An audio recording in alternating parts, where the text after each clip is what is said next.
Vamos à palavra de Deus, que é uma porção importante para a sua vida. Tem muita coisa importante para acontecer, mas o mais importante, eu não posso dizer o mais importante, né? Acho que isso é equivocado. Mas é tão importante quanto o momento de louvor, de adoração, é aquilo que Deus quer falar contigo através da sua palavra. O tema dessa mensagem, eu ouvi sobre esse tema, já ouvi muitas vezes, mas de uma maneira muito especial. Eu ouvi essa palavra através de um grande homem de Deus que eu tenho uma admiração muito grande, que é o pastor Abe Uber. E eu ouvi, há uns anos atrás, uma palavra ministrada por ele com esse tema. Aquilo tocou muito meu coração, a minha vida, e eu trouxe, certa vez, à igreja, faz alguns anos isso. Eu senti no coração de nós tratarmos novamente desse assunto, de conversarmos sobre isso, vendo aquilo que Deus está fazendo nesse momento. Se você está aqui, querido, eu creio que você precisa receber essa palavra. É a palavra de Deus para a tua vida. Então, fique muito ligado agora àquilo que o Espírito de Deus quer falar ao teu coração. O tema dessa mensagem é: será que ossos secos podem reviver? Será que ossos secos podem reviver? Eu vou repetir. Será que ossos secos podem reviver? Amém? Ezequiel 37, a partir do versículo 1 diz assim: a mão do Senhor estava sobre mim. Quem está falando aqui é o profeta quem? Qual profeta? Ezequiel. E por seu espírito, ele me levou a um vale cheio de ossos. Ele me levou de um lado para o outro, e pude ver que era enorme o número de ossos no vale, e que os ossos estavam muito secos. Ele me perguntou: filho do homem, estes ossos poderão tornar a viver? Eu respondi: ó soberano Senhor, tu sabes. Então Deus fala a Ezequiel: profetize a esses ossos e diga-lhes: ossos secos, ouçam a palavra do Senhor. Assim diz o soberano Senhor a estes ossos. Ele estava diante de um vale de ossos secos. Então Deus deu uma visão para ele. O Espírito o levou a ter aquela visão e ele viu um vale cheio de ossos. E Deus perguntou: você acredita que esses ossos podem reviver? Ele disse: tu sabes? Então profetiza o que eu vou dizer a vocês. Porei tendões em vocês e farei aparecer carne sobre vocês, e os cobrirei com pele. Porém um espírito em vocês, e vocês terão vida. Então vocês saberão que eu sou o Senhor. E eu profetizei, Ezequiel falando, conforme a ordem recebida. Enquanto profetizava, houve um barulho, um som de chocalho, e os ossos se juntaram, osso com osso. Olhei, e os ossos foram cobertos de tendões e de carne, e depois de pele, mas não havia espírito neles, não havia vida neles. A seguir ele me disse: profetize ao espírito, profetize, filho do homem, e diga-lhe: assim diz o soberano Senhor, venha desde os quatro ventos, ó espírito, e sopre dentro desses mortos, para que vivam. Profetizei então conforme a ordem recebida, e o espírito entrou neles. Eles receberam vida e se puseram em pé. Era um exército enorme. Então ele me disse: filho do homem, olha só o que Deus vai dizer a Ezequiel: filho do homem, estes ossos são toda a nação de Israel. Eles dizem: nossos ossos se secaram e nossa esperança desvaneceu-se, fomos exterminados. Por isso, profetize e diga-lhes: assim diz o Senhor, o soberano, ó meu povo, vou abrir os seus túmulos e fazê-los sair. Trarei vocês de volta à terra de Israel.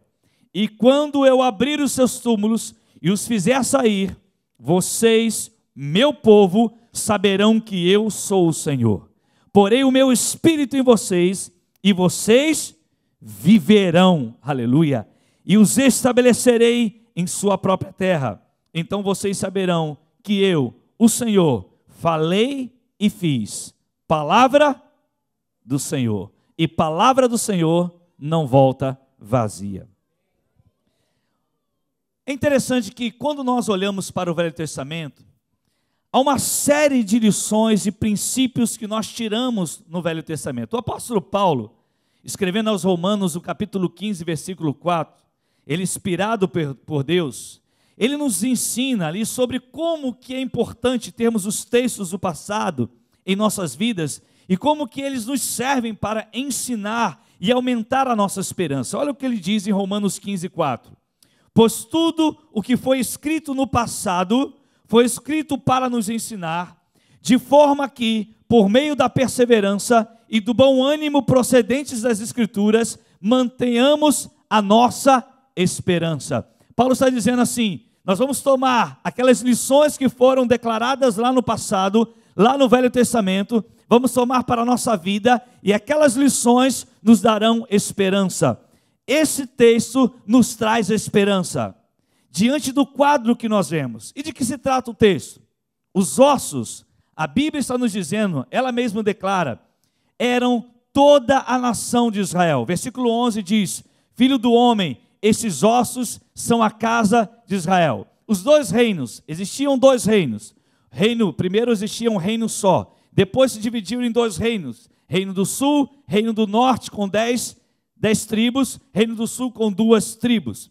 Passado algum tempo, aquela nação que era o reino do sul, que ainda sobrevivia, porque o reino do norte já havia sido destruído pelos assírios, se não me falha a memória, e aí ficou apenas o reino do sul, e aquele reino do sul representava naquele momento então toda a nação de Israel. E Deus estava dizendo que aqueles ossos então era toda a nação de Israel. E eles estavam vivendo da seguinte forma: Deus fala com eles, vocês estão dizendo que os seus ossos se secaram, que a esperança de vocês acabou, vocês estão se sentindo destruídos, exterminados. Ou seja, o povo estava sem esperança, sem vida, assim justamente como os ossos estão em um cemitério. E aí quando nós olhamos a expressão casa de Israel, ou nação de Israel, que lições nós podemos tirar? Primeiro, podemos comparar a casa de Israel a nós hoje, a igreja de Jesus Cristo. Podemos ser essa casa de Israel. Podemos dizer que há muitos que seguem a Jesus. E eu posso dizer isso, querido, que os seus ossos estão secos, se secaram, eles perderam a esperança. Há muitos hoje que andam em vitória, mas há muitos que amam a Jesus, que são casa de Israel, mas os ossos estão sequíssimos, justamente como aquele texto ali, estão sem esperança, estão sem vida vitoriosa, estão sem conquistas, estão sem um milagre acontecer, de vencer aquele pecado que incomoda, choram, pedem a Jesus a vitória e o poder então para vencer certos pecados, mas continuam com seus ossos secos, amam a Jesus, mas não conseguem ganhar a sua família, sentem-se derrotados, humilhados, sem esperança, um vale de ossos secos. Imagine só, cristãos sem esperança. Um dos aspectos da visão é que ela se tratava de um vale de ossos secos. Na verdade, talvez fosse um exército gigantesco. Imagine só que ele foi destruído numa batalha. Um exército estava ali lutando e ele foi totalmente aniquilado e se tornaram ossos secos. Quem sabe seja assim que você esteja se sentindo depois de tantas batalhas que você já enfrentou, tantas guerras que você já enfrentou, tantas lutas que você já batalhou, e chega no momento da sua vida que você está se sentindo com seus ossos sequíssimos. Sequíssimos. Mas por que, podemos pensar, os ossos se secaram? O que causa a secura dos ossos, ou a sequidão dos ossos? Provérbios capítulo 17, se puder colocar aí, ele nos alerta para algo que resseca, ou que seca, ou traz sequidão aos nossos ossos. Provérbios 17, 22, diz assim: o coração bem disposto é remédio eficiente, Mas o espírito que oprimido resseca. Vamos ler novamente esse texto aí na TV. O coração é remédio eficiente, mas o espírito faz o quê? Um espírito oprimido resseca os ossos. O que é um espírito oprimido? É um espírito abatido. Mas o que oprime ou abate o espírito de uma pessoa? Vamos entender o seguinte: o ser humano, ele é formado de 3 elementos: corpo, alma e o quê? Espírito. Quando nós falamos de alma, nós estamos falando de mente, de emoções. Quando falamos do espírito, nós estamos falando do lado mais profundo do nosso ser. Mas o que o oprime? O que abate esse lado mais profundo do nosso ser, que nos leva a ter um espírito abatido e que começa a ressecar os nossos ossos? Jeremias, capítulo 7, de 30 a 34, nos fala sobre isso. Se puder colocar aí, Jeremias 7, de 30 a 34, justamente nos fala sobre isso. Olha só o que aconteceu, Deus usando a vida do profeta Jeremias, no capítulo 7, a partir do versículo 30, e ele vai nos falar como que isso acontece, como que nos oprime, então, o que nos abate. E nós vamos ver isso em Jeremias 7, a partir do versículo 30. Pode colocar aí, querido, por gentileza.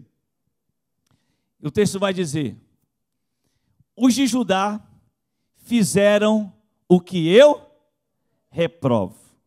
Olha só, Judá era a nação de Israel, representada aqui. Ele está dizendo assim: a nação de Israel, eles fizeram, ou fizeram no caso de Judá, o que eu reprovo, declara o Senhor. Aí ele vai dizer: profanaram o templo que leva o meu nome, colocando nele as imagens dos seus ídolos. Versículo 31, vamos lá. Construíram o altar de Tofete no vale de Ben-Hinom. Daqui a pouco nós vamos falar sobre isso. Para queimarem sacrifícios seus filhos e as suas filhas, coisa que nunca ordenei e que jamais me veio à mente. Olha a que ponto a nação de Judá chegou, longe de Deus. Pegaram seus próprios filhos e queimavam vivos a um demônio. Eles ofereciam a um demônio. Versículo 32. Por isso, certamente vêm os dias, declara o Senhor, em que não mais chamarão este lugar Tofete ou vale de Ben-Hinom, mas vale da matança, pois ali enterrarão cadáveres até que não haja mais lugar. Versículo 33. Então, os cadáveres desse povo servirão de comida para as aves e para os animais, e não haverá quem os afugente. Versículo 34. Darei fim às vozes de júbilo e de alegria, às vozes do noivo e da noiva na cidade de Judá e nas ruas de Jerusalém, pois esta terra se tornará um deserto. Quando nós fazemos o que o texto fala, o que Deus reprova, isso irá abater o nosso espírito. O que o texto diz? Ele diz que o povo profanou o templo. O que é profanar? É tratar com irreverência, é desrespeitar a santidade, é ofender. E o que é o templo no Novo Testamento? Quem é o templo? Nós somos o templo. Se nós profanarmos o templo que somos nós, o que nós representamos, se nós não respeitarmos a santidade desse templo, se nós ofendermos esse templo, nós estamos fazendo aquilo que Deus reprova. Não estamos cuidando do templo. O texto de Jeremias, ele está falando de uma idolatria, que não é somente se submeter a uma imagem, um ídolo, mas quaisquer coisas que tome o lugar de Jesus. Se o teu namorado ou a tua namorada é mais importante do que Jesus, você vive debaixo de idolatria.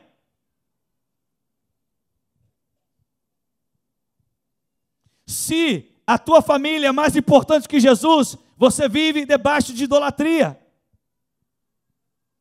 Se qualquer coisa que você siga é mais importante que Jesus, você vive debaixo de idolatria. Se a tua denominação, seja ela evangélica ou não, se você coloca o mais importante, isso é idolatria. Se você coloca o pastor da igreja num pedestal, ele é o único, ele é isso, ele é aquilo, isso chama-se idolatria. Tudo que você coloca acima de Deus é idolatria. Você está adorando e você pode fazer isso com você mesmo. Quando você coloca suas vontades acima de Deus, isso é um tipo de idolatria. Você está colocando tudo à frente de Deus. A idolatria pode ser aquele pecado domesticado que você não quer largar. O amor ao dinheiro é um tipo de idolatria, uma busca por riquezas, sem controle, sem equilíbrio. Pessoas que têm o dinheiro como Deus. É interessante. Pessoas que têm dinheiro como Deus, eles não gostam de ajudar necessitados. Eles detestam que ajudem os necessitados. Eles não gostam de pessoas que ministram ofertas.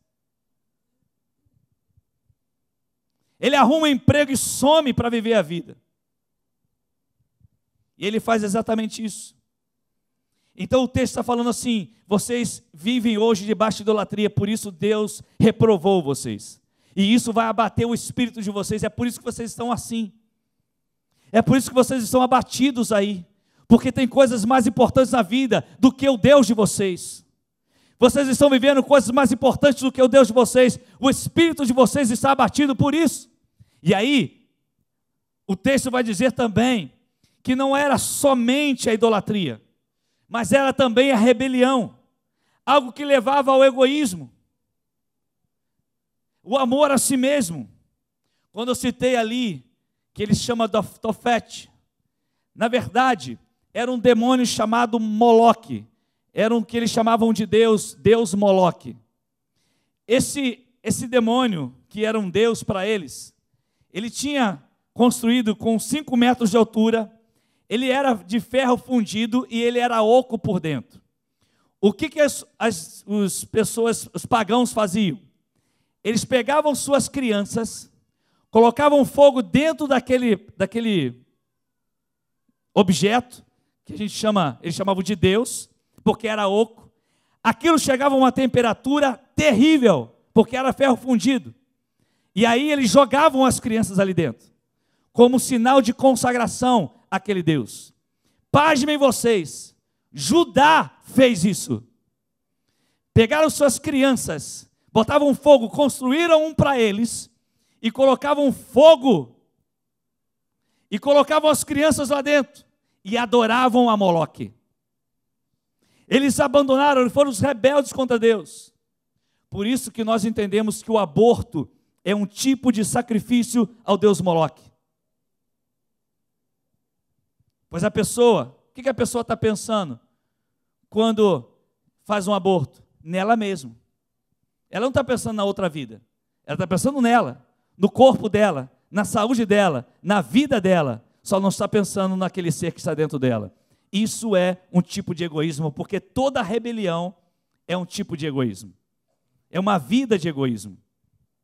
O egoísmo coloca o prazer acima das coisas de Deus. Faltar o emprego não pode. A aula não pode. Para o lazer. Não posso faltar a aula por causa do lazer. Eu não posso faltar o emprego por causa do lazer. Mas o culto pode. A reunião da célula pode. Parar de ler a Bíblia pode. Parar de orar pode. Parar de sair em comunhão com Cristo, com a igreja pode. Só pensa em si mesmo. Isso é um tipo de egoísmo, é viver o egoísmo.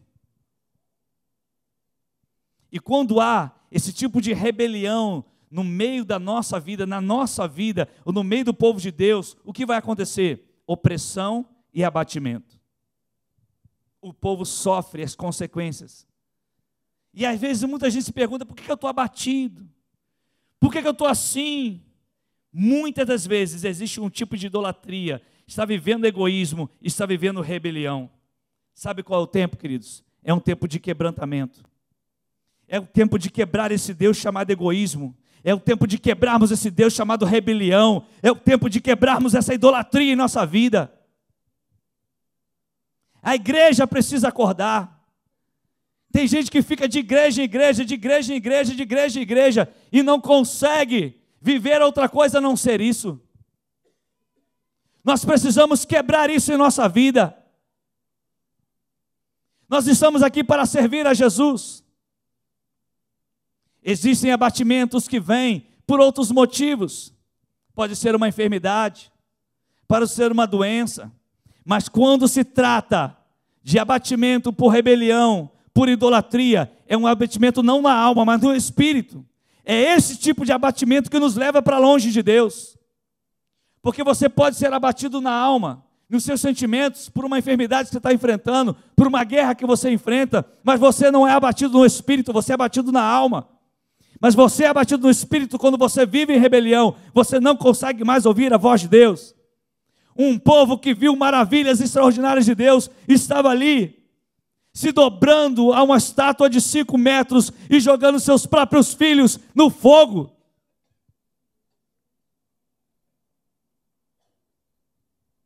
E aí, por que eles estavam abatidos? Deus falou: por isso, vocês se esqueceram de mim.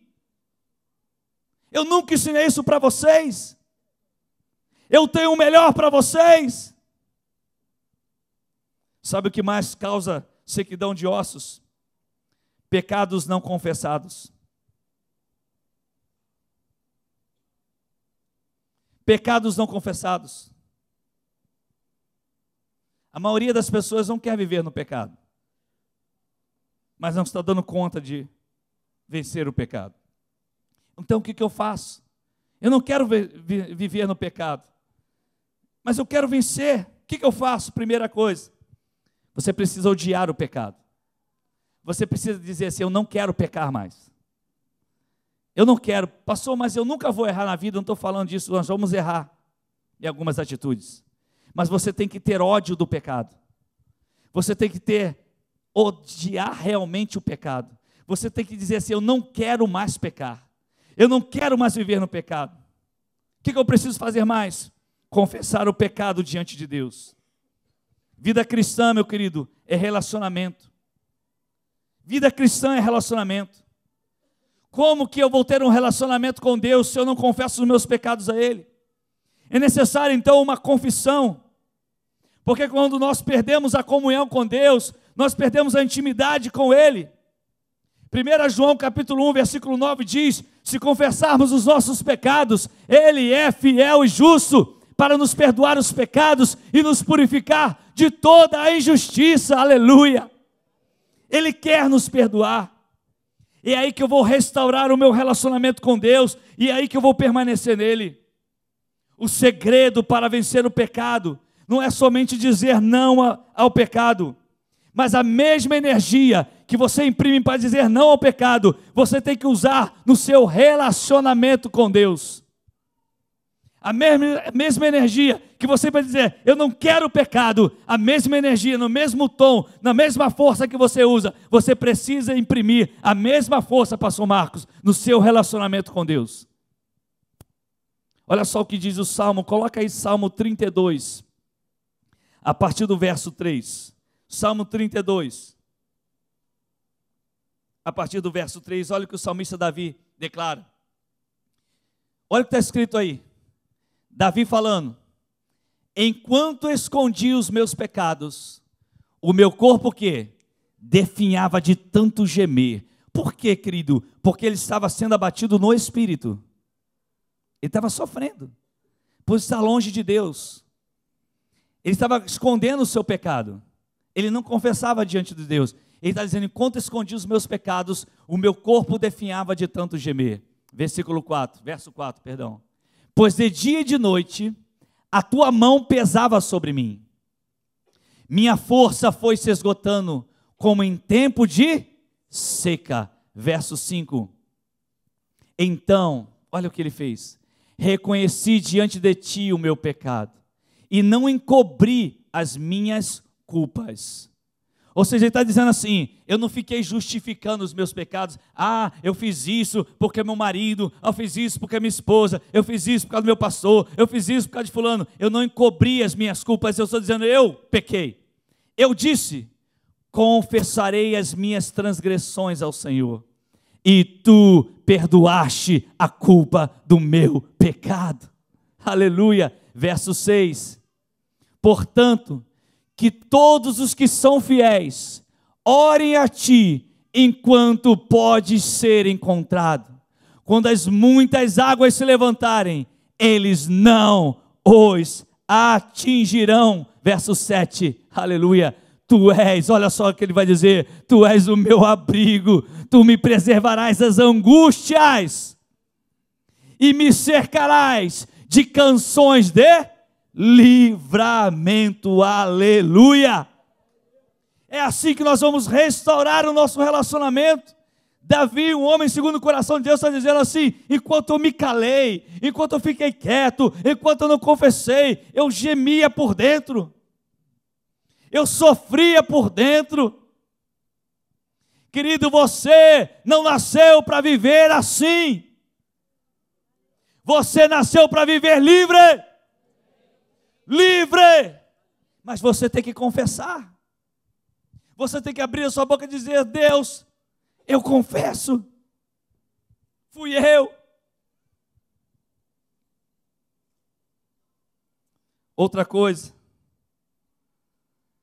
que nós devemos fazer, além de confessar os pecados, é nos livrar de uma vida de hipocrisia.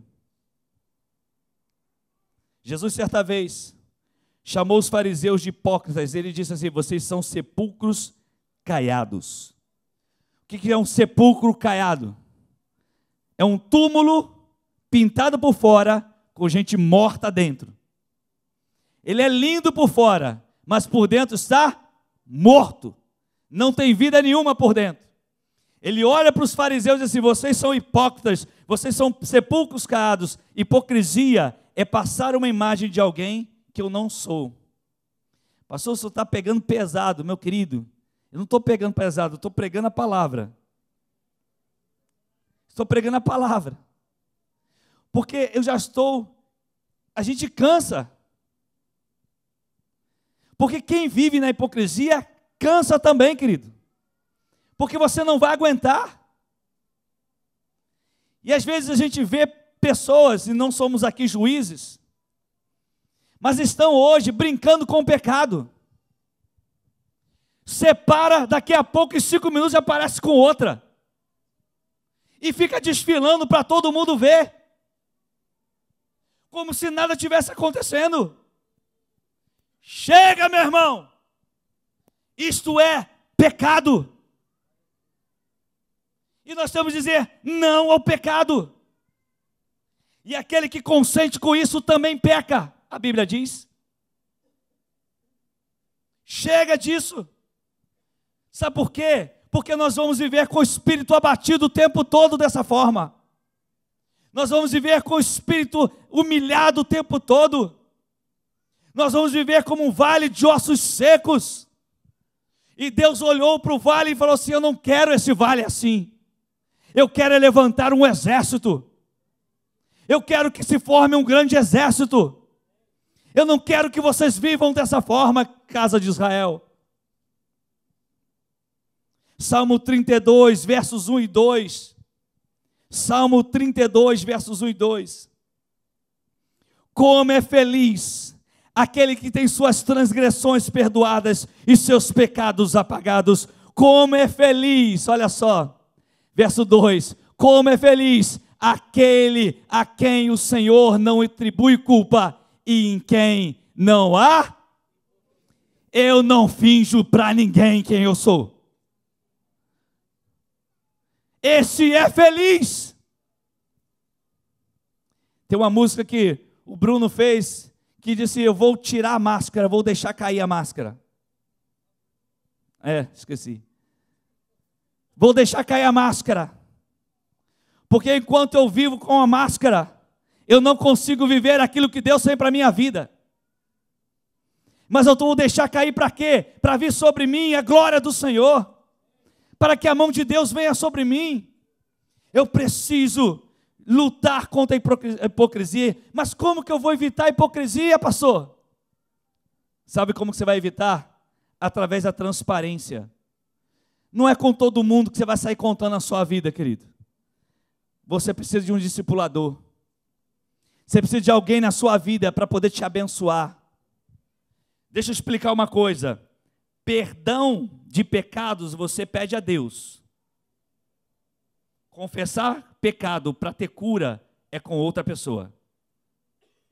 É isso, pastor? Sim. Confessai. Olha só o que diz Tiago, capítulo 5, versículo 16. Olha como que você precisa de alguém na sua vida.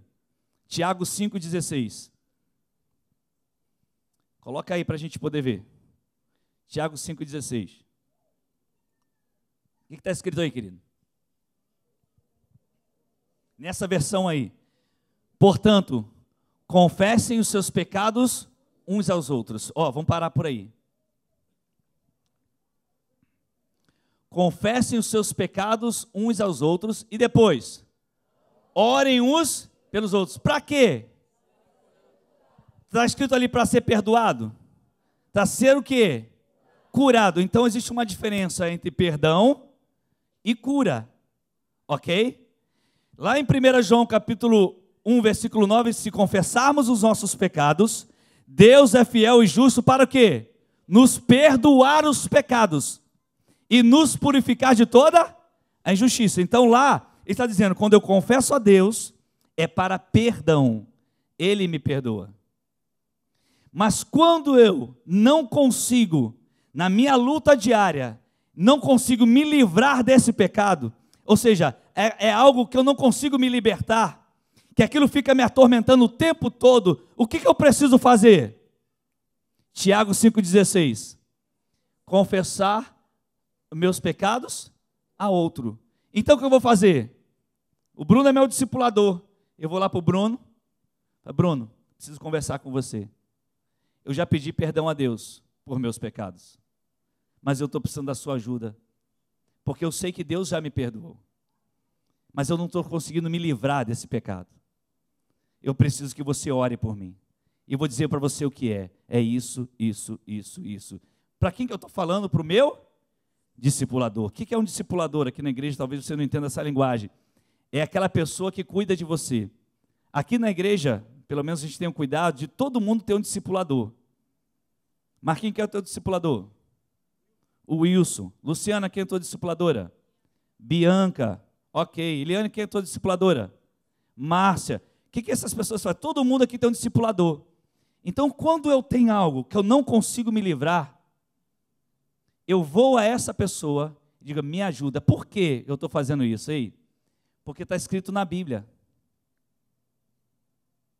Eu vou ao meu discipulador e digo, me ajuda. E ele fala assim, ore. Eu já contei isso aqui, tinha um jovem. Aquele jovem, ele era uma bênção, queridos, na igreja. Sabe aquela pessoa dedicada ao Senhor, sabe, podia contar com ele para tudo, ganhador de almas, discipulador. E um dia ele entra no gabinete, isso faz alguns anos, bem no início do ministério, uns quase 20 anos atrás, né? Vamos completar 19. Ele entra no gabinete e fala assim, pastor, eu preciso da sua ajuda. Eu era o discipulador dele. O que foi? E ele abriu o coração. Falei assim, eu já pedi perdão a Deus, mas eu não estou conseguindo me livrar da pornografia. Eu estou numa luta terrível. Aquilo vem sobre mim nas madrugadas, aquilo me destrói por dentro. Não consigo me livrar daquela praga na minha vida. E aí eu peguei o texto de Tiago, vamos ver o texto. O que a Bíblia fala? A Bíblia fala que aquilo que você está fazendo está certo. Confessai as vossas culpas uns aos outros. E ele vai dizer aqui, e ore uns pelos outros. E aí ele disse, vamos fazer aquilo que a Bíblia diz. E ele se ajoelhou. Eu ajoelhei junto com ele e começamos a orar. E ele chorava e a gente orando, Senhor, em nome de Jesus, nós repreendemos isso na autoridade do nome do Senhor, nós renunciamos. Aí ele começou a renunciar e declarar, e chorava. E terminamos aquela oração. Nos abraçamos, ele foi para casa. Passado algum tempo, perguntei, como é que você está, filhão? Estou bem, pastor, me livrei, estou liberto. Nunca mais aconteceu isso comigo, nunca mais. A gente pensa assim, será que alguém pode me ajudar? E é interessante que as pessoas nos procuram você, e você pensa, mas eu também sou tão fraco, é assim mesmo, já preguei sobre isso, né? É nessa fraqueza que Deus te usa, querido. Porque é no poder dEle, não é no seu poder nem na sua força, é na força do Senhor, é na força dEle que Ele vai te usar, mesmo você fraco. Paulo disse isso para Deus, eu tenho um espinho na minha carne. Aí Deus falou assim, beleza, deixa aí. Porque o meu poder se aperfeiçoa nas suas fraquezas. Quando você é fraco, aí você é forte. Eu vou te ajudar assim. E você vai ser usado poderosamente assim. Então você e eu precisamos o quê? Para vencer a hipocrisia, eu preciso de transparência. Eu preciso abrir meu coração e dizer, me ajuda. Eu amo Jesus. Eu sirvo a Jesus. Mas eu quero ser uma pessoa que serve de coração aberto. E não debaixo de hipocrisia. Há muitos cristãos que estão com seus ossos secos, não porque não querem seguir a Jesus, não porque não amam Jesus, mas vivem uma vida dupla, vivem uma hipocrisia. Por quê? Porque não é transparente com ninguém, não abre o coração, não fala o que sente, mas fala com a pessoa certa, querido. Você não está aqui para ficar falando com sua vida para ninguém. Você tem uma pessoa certa que Deus levantou sobre a tua vida, que te abençoa, que ora por você, que jejua por você, que chora por você, que você nem vê. Essa pessoa é uma bênção na sua vida. Essa pessoa é o seu discipulador. Eu não quero incomodar meu discipulador. Quem disse para você não incomodar? Você tem uma pessoa abençoada por Deus para te abençoar, que não é perfeita, mas quer te abençoar. Tem gente que tem dificuldade até de ser amado. Até de ser amado. O arrependimento, a confissão, a transparência são a base, ou as bases do milagre, de fazerem os ossos reviverem. Isso é a introdução para o milagre. Quando eu confesso, quando eu me arrependo, eu confesso. Quando eu sou transparente, eu criei uma base para o milagre acontecer na minha vida. Por quê, pastor? Para o milagre acontecer? Porque depois disso, depois que vem o arrependimento, vem a confissão, vem a transparência, qual é a solução para o vale de ossos reviverem? Sabe qual é a solução? A voz profética. A voz profética tem que se erguer. Bota aí Ezequiel 37, a partir do versículo 4. Ezequiel 37, a partir do versículo 4. Olha o que o texto vai dizer. Tem que haver primeiro arrependimento, confissão, transparência. Pronto, você criou a base para o milagre. E agora? É preciso que se levante a voz profética. Então ele me disse, profetize a esses ossos e diga-lhes, ossos secos, ouçam a palavra do Senhor, aleluia. Olha que loucura, meu irmão, aquele monte de osso seco, Deus falou assim, vai lá, fala agora, ninguém está te ouvindo, né? Parece que ninguém está te ouvindo.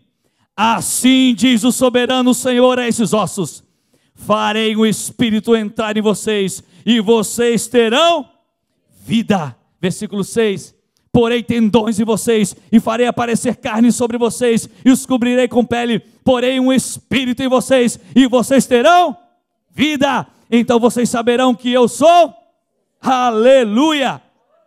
Verso 7, aí o que ele fez? E eu profetizei. Se Ezequiel ficasse quieto, nada iria acontecer.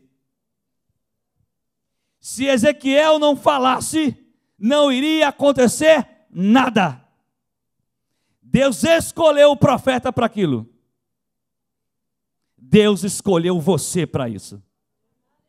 Você é escolhido de Deus. Olha o que o texto vai dizer. Eu profetizei conforme a ordem recebida. E enquanto profetizava, houve o quê? Um barulho. Começou um som de chocalho, e os ossos começaram a se juntar. Imagina a cena, querido, que coisa linda. Não dá para fazer aqui com a boca, porque eu não sou bom nisso. Um dia vamos ter aí pessoal aí que bota os sons aí, né? E aí osso com osso começou a se... aquele barulhão, uma confusão, parecia confusão. Olhei e os ossos foram, então, de repente, formou-se aquele monte de esqueleto. E aí vieram os tendões. E a carne, e depois a pele. Mas não havia o quê? Espírito neles, versículo 9. A seguir ele me disse, agora profetize ao Espírito. Profetize, filho do homem, e diga-lhe, assim diz o Senhor, venha desde os quatro ventos, ó Espírito. Ele está dizendo assim, é a perfeição, isso fala da perfeição, da plenitude de Deus, do mais de Deus, é a plenitude do Senhor sobre a vida das pessoas. Venha desde os quatro ventos, ó Espírito, e sopre dentro desses mortos, para que vivam. 3 vezes já. Para que vivam. Versículo 10, profetizei. Porque depois daquilo tudo também se profetizar, profetizei, conforme a ordem recebida, e o Espírito entrou neles, e eles receberam vida, e se puseram de pé, e era um exército enorme. Aleluia.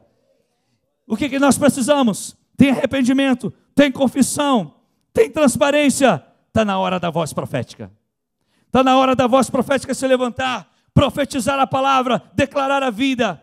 Em Joel capítulo 2 diz o seguinte, os filhos e as filhas profetizarão. A promessa é, todo cristão irá profetizar. Você será profeta do Senhor. Há cristãos profetizando derrotas. Meu Deus, minha vida é uma desgraça. Temos que profetizar sobre os ossos secos da nossa vida. Você está esperando alguém levantar a mão sobre você? Você é o profeta de Deus. Ah, tem um osso seco na minha vida. Levanta a tua voz, profeta. Levanta a tua voz, mulher. Levanta a tua voz, homem de Deus. Você é o profeta.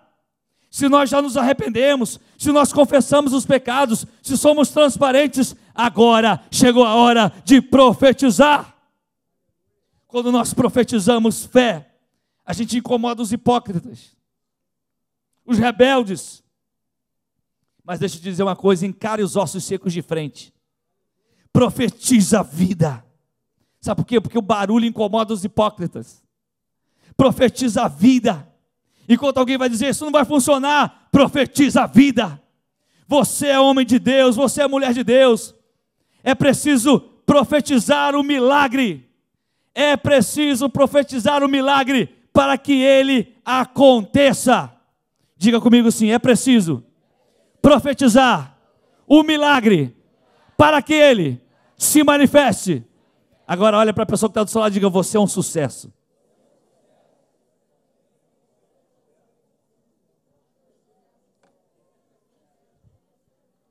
Carlinhos, você é um sucesso. Mas fala para mim também. Amém. Então quer receber? É preciso você declarar para que haja manifestação. Você tem que dizer. Deus fala para o profeta, profetiza, filhão. Para quê? Para que tenha vida. Se não profetizar, não tem vida. Se não profetizar, não tem vida. É a palavra profética que traz a vida. Joel 3,14 diz, multidões, multidões no vale da decisão. É preciso tomar uma decisão ao lado de Cristo. É preciso abrir o coração e deixar Jesus reinar no seu coração, na sua vida. É preciso que Ele venha sobre ti, seja o seu Senhor, o seu Rei, aquele seu Salvador, o único Salvador, aquele que pode mudar a sua história, aquele que traz vida para você. Ele será o Senhor da sua vida. Você precisa abrir o coração hoje. Por quê? Porque o profeta de Deus está dizendo, todos os profetas dizem agora, você é escolhido do Senhor. Hoje é um novo tempo na sua vida. Talvez você tenha chegado aqui como um vale de ossos. Irmãos, tem gente que vem para o culto porque tem que vir. Tem gente que talvez venha assim, vou ver o que acontece. Se tem arrependimento, se tem confissão, se tem transparência, você já criou a base do milagre. O que te falta? Falta profetizar. Para de falar derrota na sua vida. Para de falar de desgraça na sua vida. Tome a palavra de Deus e declare a palavra dele. Porque a palavra dele é vida para você, é vida para nós. Declare a palavra de Deus sobre a tua vida. Você já se arrependeu? Amém. Já confessou? Amém. Tem transparência com o seu discipulador? Você tem transparência, venceu a hipocrisia? Amém. E agora? Falta falar. Falta dizer. Deus disse, casa de Israel, vocês vão saber que há esperança para vocês. Eu vou formar um exército gigantesco daquilo que não há nada mais.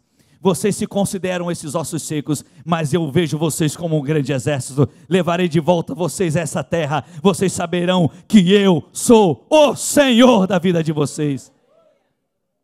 Está na hora de gente como você levantar a voz nesse lugar. Está na hora de gente como você, que foi levantado de Deus, e dizer, eu sou de Cristo Jesus e mais ninguém.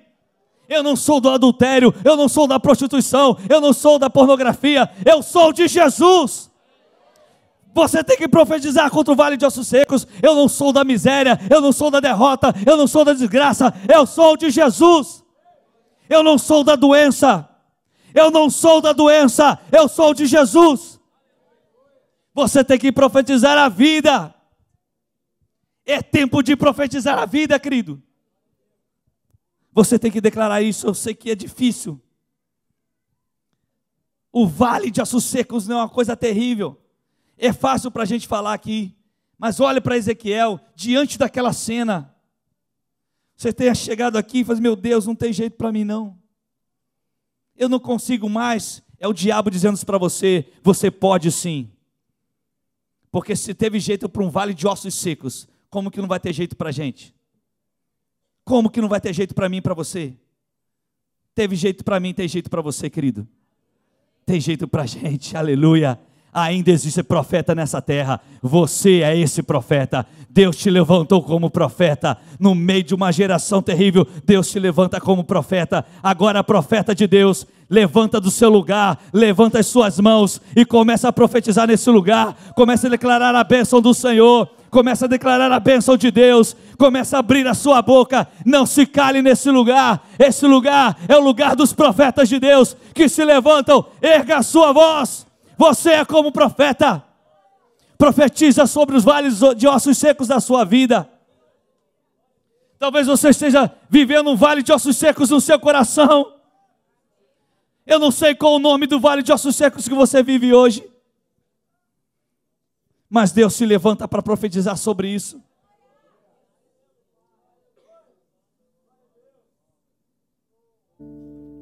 Você não precisa de um animador de auditório para isso não, querido. A palavra já foi declarada. Agora você é o profeta.